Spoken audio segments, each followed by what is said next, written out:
Well, welcome to Word Salad. Thank you so much for being here. Our first performer is Leah Taylor. She is a painter and performance artist and teaches community workshops on how to turn your own personal story into an autobiographical performance work. She performs in theater and museum settings throughout Southern California. So please welcome Leah.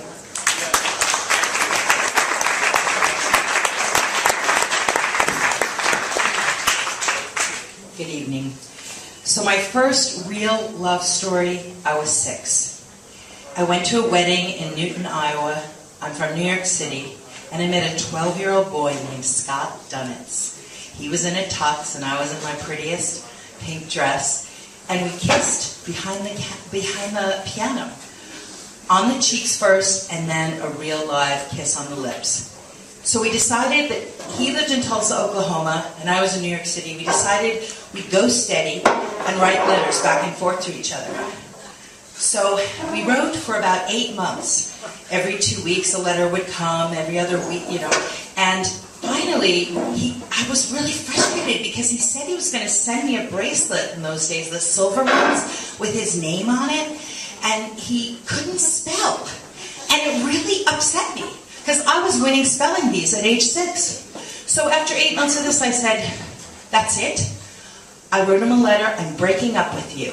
You never sent the silver, steady bracelet, and you cannot spell. Well, today, he's in Tulsa, Oklahoma, and he's a dentist. That was my real first love.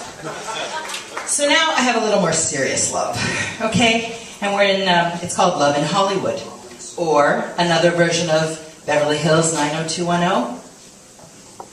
And for this one, I need a little help from my friend. I'm an underage teenager at 16. My parents could have put him in jail for getting me pregnant. His sister, Yasmina, is my best friend in the whole world. Being the respectful mensch from a French mother and Iranian Jewish father who came here to escape persecution from the rise of Islam in Iran, it would be the most correct thing to do, to marry me and have our baby in the most legal and respectful manner. I could take the GRE to finish high school, and I could hide out in his little guest house on his parents' property in Beverly Hills, overlooking the canyons and my favorite wisteria tree. Our wedding was going to be in 4 months, a spring wedding, and I could graduate early. After all, I have all advanced placement classes. I'm not ready to get married, but this baby will be everything to me in this traditional culture. I will be revered to be a bride and a mother. Our wedding, oddly, I am closer emotionally to his sister, Yasmina. He's a bit of a misogynist. Eric. He's a bit cold towards myself and his sister. When we make love, he jumps up to finish writing his screenplay in the office. He says having sex with me is great because I'm his muse. Well, that pisses me off, because I think a muse should be cherished more dearly, and it doesn't work, because he's not my muse, and I want a muse as well. So I'm left jealous and alone in the bedroom, looking out at the date and palm trees while he clicks away on his typewriter in the adjacent office. He does promise me that I will be in one of his movies.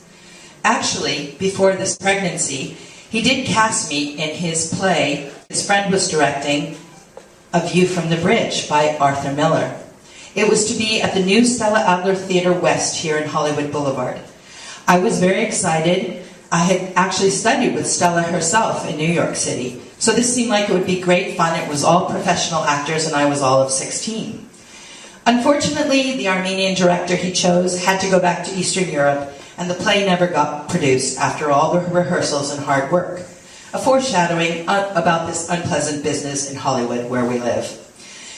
Eric was a film student, a graduate of UCLA, and working for a Japanese magazine as a photographer.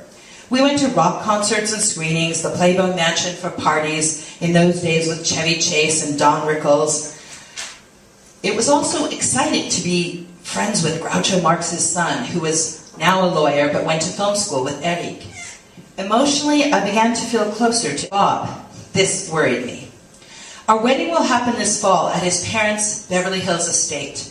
The chuppah will be set at the far end of the pool, looking above the canyons and down into the valley as well. Yasmina will be my maid of honor. She wanted pink dresses for everyone, but I wanted purple. In the end, magenta was the compromise to make us both happy. I'm not showing yet, so I still look pretty unpregnant, and I'm happy to be a bride, a bit scared. Yasmina coaches me the whole way and tells me it'll be all right, it'll be a wonderful life. The ceremony begins in the Sephardic Jewish temple on Wushel Boulevard, right next to Temple Emmanuel, where my childhood rabbi, David Wolpe, preaches. You see, we were always side by side, even in worship. We leave for his grandmother's villa in Cannes, France. She loaned it to us for the honeymoon. I love the cobblestone streets, the mountains meeting the sea. I am just under 4 months pregnant, so it's safe still to travel. When we return home, the Iranian cookbook is planted in our family kitchen, open to the page of sabzi, pomegranate chicken, sitting on a stand. It is my favorite dish. I know now it is my turn to learn to make it.